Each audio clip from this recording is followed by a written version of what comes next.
السلام علیکم دوستو، یہ بیان سننے میں ہم سب کی کامیابی ہے۔ حضور اقدس صلی اللہ علیہ وسلم کا ارشاد ہے کہ جب نماز کا وقت آتا ہے تو ایک فرشتہ اعلان کرتا ہے کہ اے آدم کی اولاد اٹھو اور جہنم کی اس آگ کو جسے تم نے گناہوں کی بدولت اپنے اوپر جلانا شروع کر دیا ہے بجھاؤ۔ چنانچہ دیندار لوگ اٹھتے ہیں، وضو کرتے ہیں، ظہر کی نماز پڑھتے ہیں، جس کی وجہ سے ان کے گناہوں کی صبح سے ظہر تک کی مغفرت کر دی جاتی ہے۔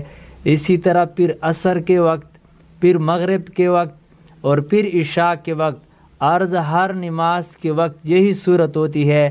عشاء کے بعد لوگ سونے میں مشغول ہو جاتے ہیں۔ اس کے بعد اندھیری میں بعض لوگ برائیوں، زناکاری، بدکاری، چوری وغیرہ کی طرف چل دیتے ہیں اور بعض لوگ بلائیوں، نماز، وظیفہ، ذکر وغیرہ کی طرف چلنے لگتے ہیں۔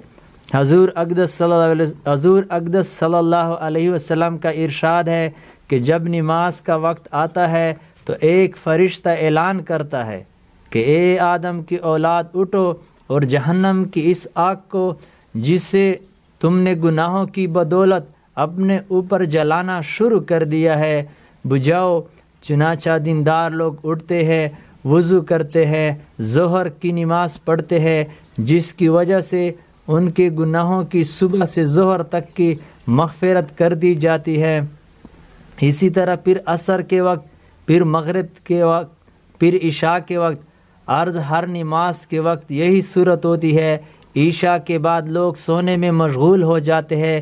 اس کے بعد اندھیری میں بعض لوگ برائیوں، زناکاری، بدکاری، چوری کی طرف چل دیتے ہیں اور بعض لوگ بلائیوں، نماز، وظیفہ، ذکر وغیرہ کی طرف چلنے لگتے ہیں۔ اس پر عمل کرنے کی توفیق عطا فرمائے، آمین۔